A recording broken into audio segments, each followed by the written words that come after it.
In today's video, I'm going to teach you how to activate your Lebara SIM. Before we begin, make sure you have your Lebara SIM and an unlocked phone. If your phone is locked to another network, activation won't work until it's unlocked. Power off your phone, locate the SIM tray, and use the SIM tool or a small paper clip to open it. Choose the right SIM size from the card, avoid touching the gold contacts, place it in the tray, and slide it back in. Power the phone back on. Next, activate your SIM either on the Lebara website or through the My Lebara app. Because your SIM may not have data yet, connect to Wi-Fi before you start. Open the app or website and look for the SIM activation option. You may be asked for the SIM number. It's usually printed on the SIM card or the packaging. Enter it carefully and follow the on-screen prompts to continue. You'll be asked for your personal details such as your name, address, and a valid form of ID. Keep your documents handy so you can complete this step in one go.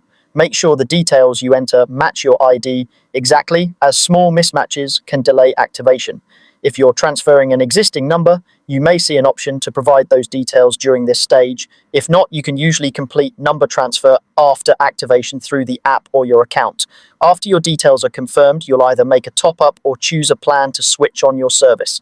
If you prefer flexibility, a pay-as-you-go top-up is great for occasional use. If you use your phone regularly, selecting a bundle or monthly plan often gives better value on minutes, texts, and data. Review the allowances, confirm your choice, and complete payment through the secure checkout. You can usually enable or disable auto-renew later in your account settings. Now, give the network a little time to finish the setup. Activation can be quick, but it may take a few hours to complete. Keep your phone on and watch for the signal bars and the network name to appear. Once you see coverage, try a quick test, place a short call, send a text, and open a web page on mobile data to confirm everything's working.